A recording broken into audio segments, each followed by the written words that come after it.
From the headquarters of Telesur English in Quito, Ecuador, this is From the South. I'm Jose Daniel Lopez.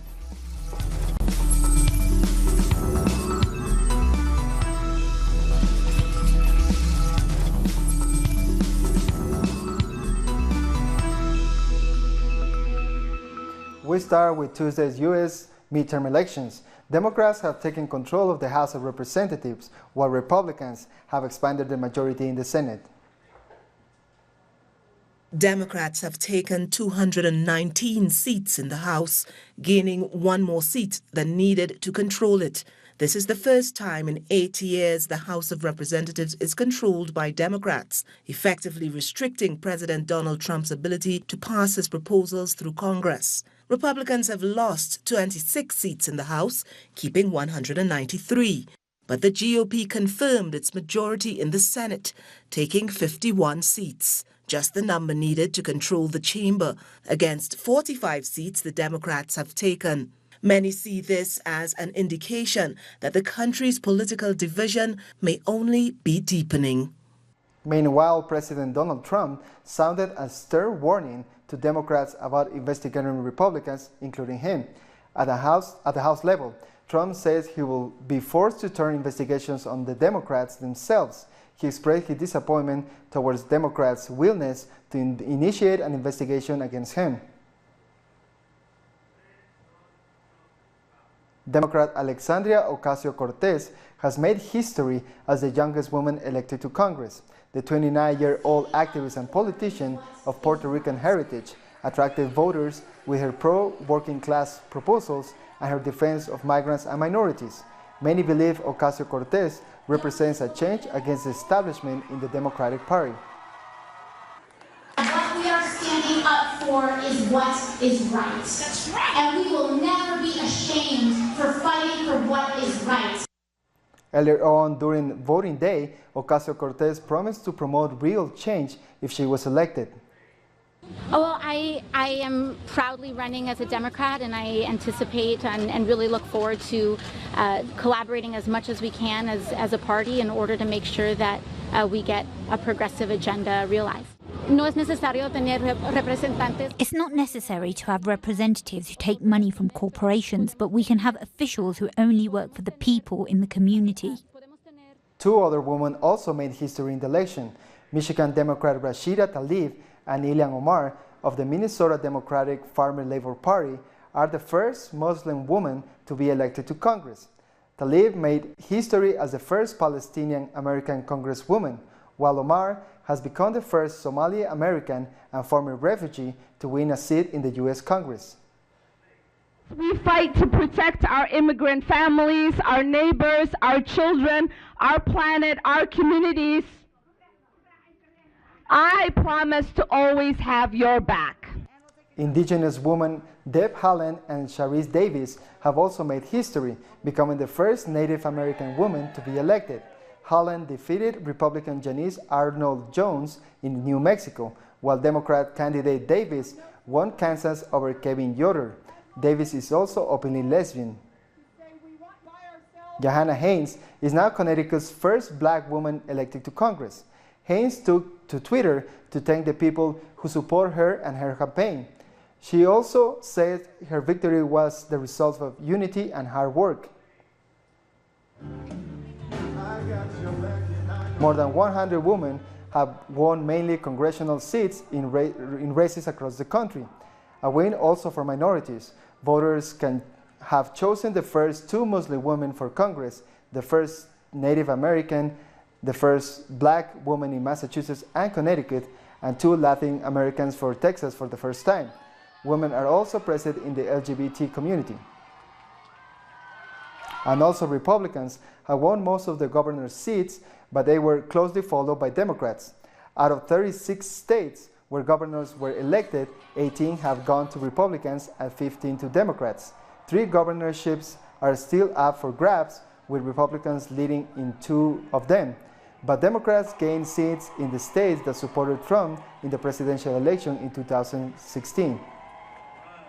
And the first openly gay man has been elected as U.S. governor.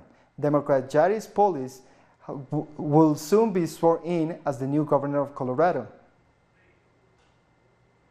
I want to serve to protect our Colorado way of life in my heart and in my mind, and I pledge to serve all Coloradans, no matter your party, no matter where you live, no matter your race, or no matter your gender. We are all in this together.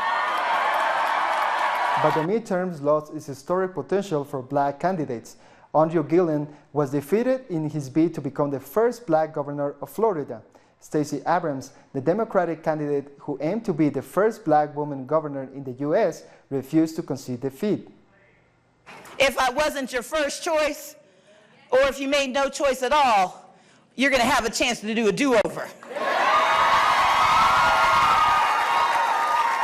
And I need you to know that it is my mission to serve you, to serve Georgia, to make you proud. And for those who didn't pick me the first time, to change your mind about me and what we can accomplish together. Short break now. Join us again after this.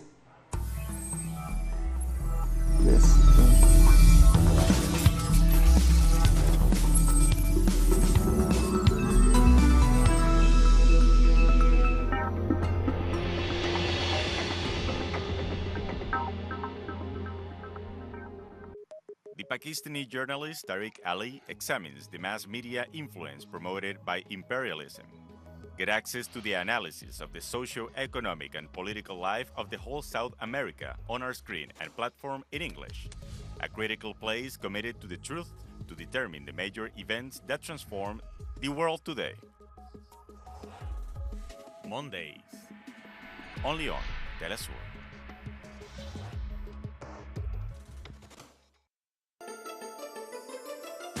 The ruling world order has always subjugated the masses.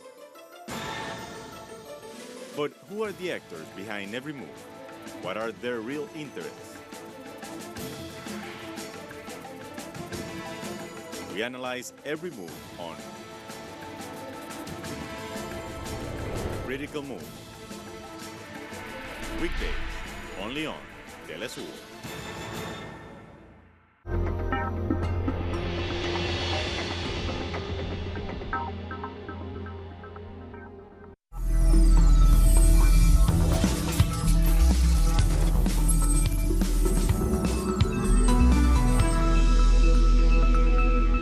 Welcome back. Representatives of the migrant caravan in Mexico City are hoping to meet with President-elect Andrés Manuel López Obrador on Thursday. While migrants say they are scheduled to do so, the government is yet to confirm the meeting. Hundreds participated in an assembly where they discussed exactly when they will leave the Mexican capital and the routes they will take to reach the U.S.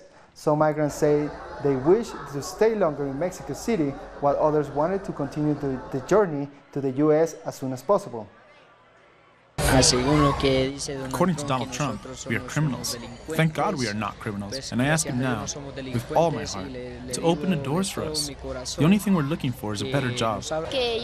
I'm telling Trump that we are not all criminals. Some of us are fighters for a better life, but we don't come to provoke war or harm. And now we go live to our correspondent in Mexico City, Pablo Perez, who has been following the migrant caravan. Hello, Pablo.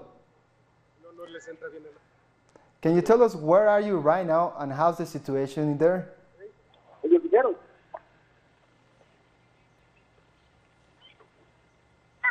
I think you can't hear me. Can you tell us where are you right now and how's the situation there, Pablo? Okay, good afternoon. We're in Mexico City at the Jesus Martinez Palino. This is the place where 500 migrants set up camp. This is where normally host sporting events, but now it's practically a refugee camp where a lot of organizations, religious, social, non-governmental, and governmental are setting up support to help the migrant population. It's what is called like a humanitarian bridge. It seems like we're having some technical difficulties. We're trying to reconnect with or get back to Pablo later in the show. On Tuesday, Grenada, Antigua, and Barbuda voted against adopting the Caribbean Court of Justice as their final appeal court in a bid to replace the UK-based Privy Council. The referendum fell short of the 67% of the votes required. Majority of those who turned to vote opted for no. Experts have argued that the Privy Council is the last vestige of colonialism in the region and should be removed. Grenada's Prime Minister Keith Mitchell addressed the nation after the results were announced. And the country would have been better off because our final courts would in fact be led and adjudicated by Caribbean people who understand our issues. And they would of course be able to help us to deal with the present of the lower courts, which is a serious issue that we're facing in our country. So I am saying it's unfortunate. People must not play games with the lives of the people that they're supposed to serve.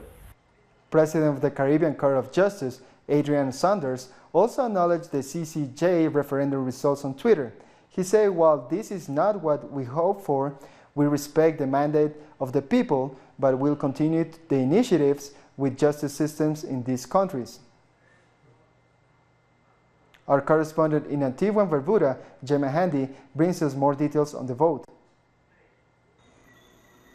People in 2 Caribbean countries have voted to retain the London-based Privy Council as their final court of appeal.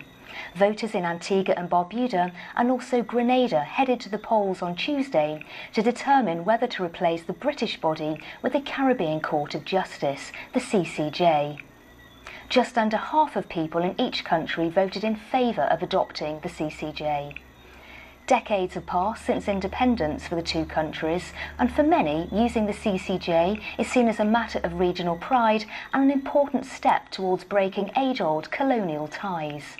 Advocates say the CCJ, which travels between the Caribbean islands, offers greater access to justice, as the cost of travel to London can be prohibitive. Critics fear political interference in the judicial process and a lack of impartiality among judges in small Caribbean nations. It's now 13 years since the CCJ heard its first case, but to date only 4 countries have officially adopted it. They are Dominica, Guyana, Barbados and Belize. Gemma Handy, Telesur, Antigua. Another social leader has been murdered in Colombia. Edilberto Cristancho worked for the palm oil industry and was leading efforts to formalize labor for the sector. He has been stabbed 18 times. His murder brings the killing of social leaders to 175. Cuban President Miguel Díaz-Canel has visited the Forbidden City in Beijing during his first official visit to China. Just before, Díaz-Canel met with the leader of the State Councils of the People's Committee, Wang Yang. The Cuban president will sign agreements on trade, renewable energy, and in the cooperation of the Belt and Road Initiative. Díaz-Canel will next visit Vietnam and Laos. Doctors say the condition of Ecuador's jailed former vice president Jorge Glass is stable after he was transferred to a hospital in the capital, Quito. Glass was rushed to a hospital on Tuesday night. He apparently began to suffer blackouts, and his wife said his health had deteriorated sharply. He had been on hunger strike for 17 days in protest at being moved to a high-security prison in La Tacunga. Glass was imprisoned last year for alleged involvement in the Odebrecht corruption scandal. Let's go to our correspondent in Quito, Denise Herrera, who has been following the case.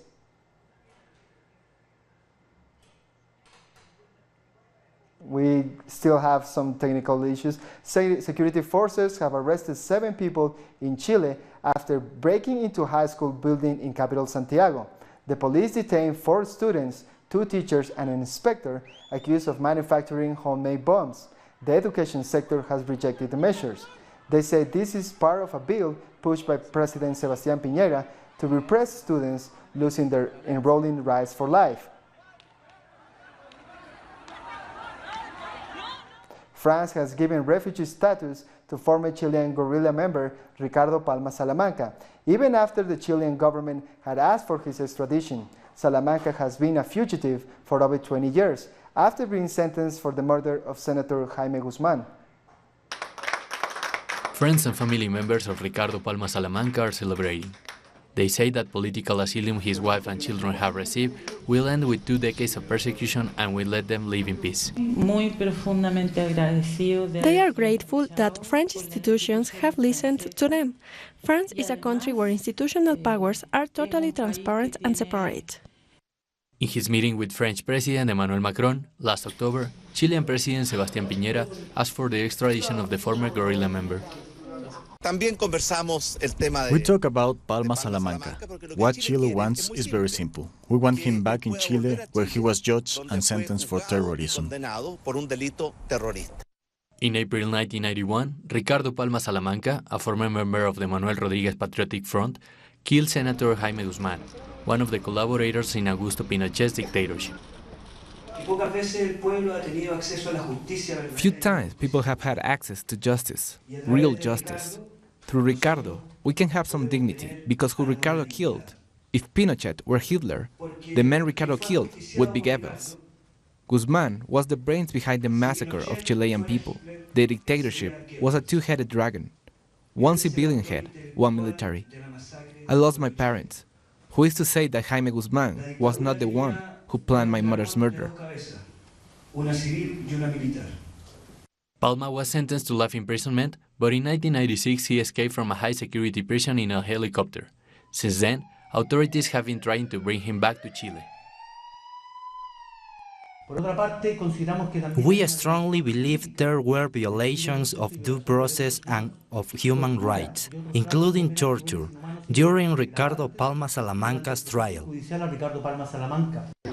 Right-wing and left-wing parties are outraged by Palma's asylum. Many went to the French embassy in Santiago to leave a letter of complaint. We are asking the French government to revise the situation. We don't know all the French institutions. We understand the institution that approved his asylum has members designated by the French government. So we think it is evident that something can be done.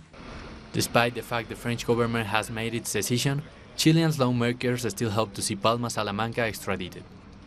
After announcing the possible merger of the Agriculture and Environment Ministries, Brazil's President-elect Jair Bolsonaro has said that his government won't support giving land to indigenous people because that will put landlords at risk. I have said that if it's up to me, we will not have more demarcations of indigenous lands in Brazil, because we have an indigenous area greater than the southeast region.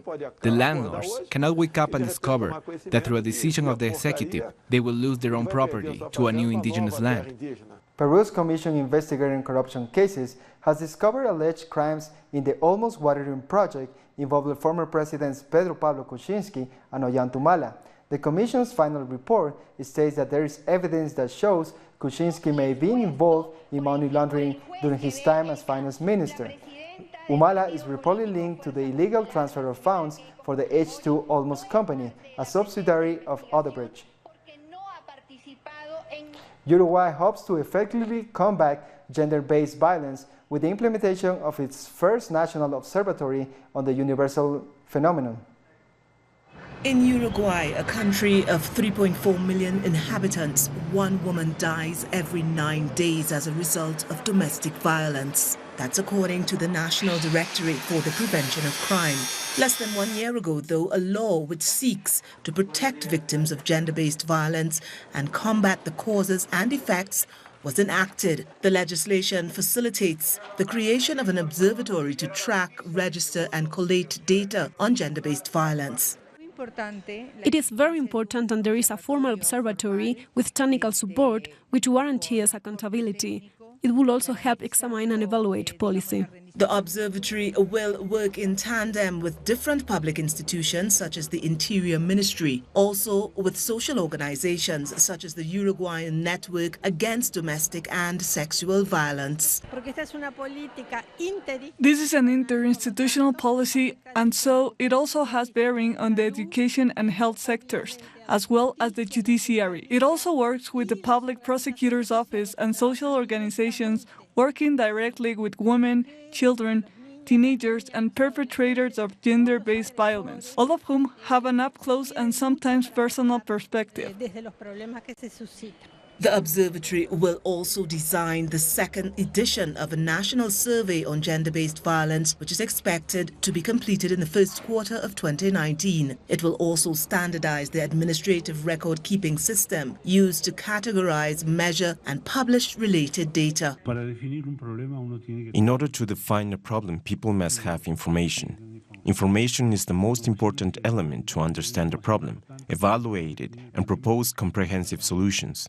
The breakdown and analysis of statistics are key to understanding the problem, so we can also determine which areas we are failing and where exactly we are doing well.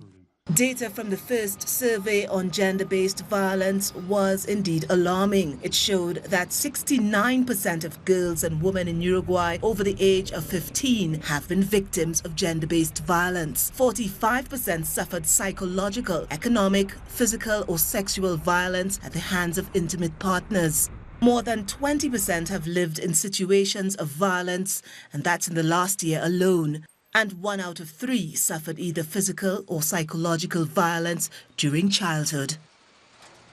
We'll take a short break now. More news in a minute.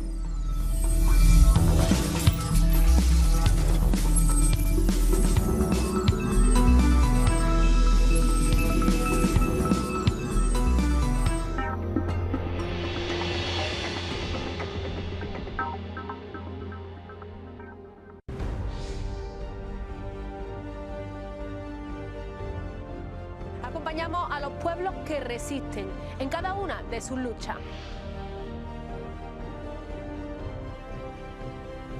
Somos esa ventana que se abre para visibilizarlos entre fronteras.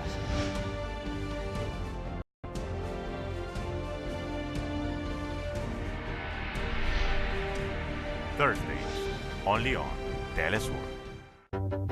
With developing events being presented through analysis. Our coverage transcends borders. With renowned journalist Walter Martinez. Salud amigos, tripulantes de nuestra querida, contaminada y única nave espacial. Dossier. Weekdays. Only on Telesur.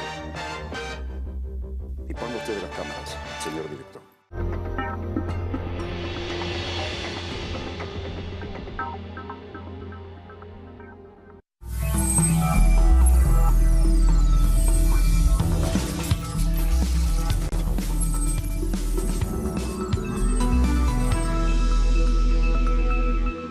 Welcome back. 90 students were kidnapped in Cameroon in 2 separate incidents have been released, although authorities have not given details of the circumstances under which they were released. But they say that 11 students were abducted on October 31st, and then 79 others were kidnapped on Sunday. They all belong to a secondary school in Bamenda from the northwest of the country. Israel's Prime Minister Benjamin Netanyahu has given the go-ahead for lawmakers to advance a bill calling for the death penalty for convicted Palestinians. The controversial bill will allow the Israeli courts to sentence Palestinians charged for terrorist activities to death. The bill says a simple majority of 2-to-1 judges will be enough to pass the penalty. Citizens in Madagascar are heading to the polls to elect the country's next president. 3 former presidents are the frontrunners among 36 candidates to lead the country. The former French colony has struggled to overcome political divisions after a disputed 2001 election that sparked clashes and a 2009 military coup. Nearly 10 million voters are eligible to select a president. And now let's take a look at some other stories making headlines from around the world. The trial of 2 women accused of killing the half-brother of North Korean leader Kim Jong-un has been postponed until January. The Indonesian and Vietnamese women both faces the death penalty on charges of murdering Kim Jong-nam by spraying a nerve agent at him at the Kuala Lumpur airport in February 2017. The accused have pleaded not guilty, claiming they were set up and thought it was a prank for a TV show.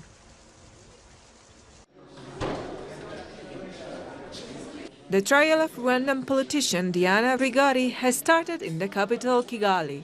The 37-year-old woman is facing charges on treason, insurrection, and forgery.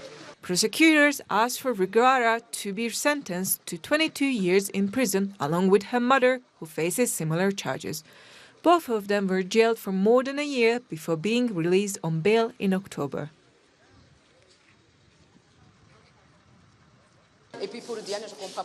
I don't understand that someone who expresses what they see as a problem of the country, who does it in the context of correcting problems, in the constructive context, not in the destructive context. I don't understand how you can ask for 22 years imprisonment. Firefighters found the body of a sixth victim from the rubble of the apartment buildings that collapsed on Monday in the southern French city of Marseille. The bodies of 4 men and 2 women have been found so far, but authorities fear up to 8 people could have been buried in the accident. The exact cause of the collapse is still under investigation. Russia and Spain have signed an agreement to reinforce cooperation ties on education and science. Russian Foreign Minister Sergei Lavrov has met his Spanish counterpart, Josep Borrell, to discuss the conflict in Ukraine, the situation in the Middle East, and the conflict in Syria. Lavrov has also met Spanish King Felipe. In a press conference, Lavrov criticized the U.S. sanctions imposed against Iran. When it comes to the United States measures addressed to Iran, they are absolutely illegitimate. They are being implemented in flagrant violation by the UN Security Council decisions. The ways in which these measures are announced and implemented can only cause a deep disappointment. We start from the premise that the norms not only of international law but only of international communication remain in force, and in our era it's hardly acceptable to follow a policy based on ultimatum and unilateral demands. Rwanda's young politician Diane Rwigara said the country is like a prison under President Paul Kagame's rule. She's facing charges on treason, insurrection, and forgery in a trial that is set to start this Wednesday. I definitely will continue with the movement, and I want it to be the channel through which Rwandan voices, our voices, can be heard. I want it to be the place, the platform for us to come together and ask for change, because we need change in our country. We need to be free. Hindu devotees in India are celebrating festival of Diwali across the country. One of the rituals involved devotees walking barefoot across a ceremonial pit of hot coal to receive blessings from the Hindu goddess Draupadi. The festival is celebrated before the Hindu festival of lights, Diwali. This ritual is also celebrated in Sri Lanka, Malaysia, and Singapore.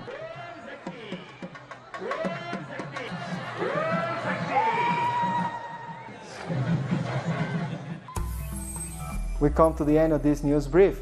This and many other stories you can find at our website at telesurtv.net/English. It's not in the... And join us on social media, Facebook, Twitter, and Instagram.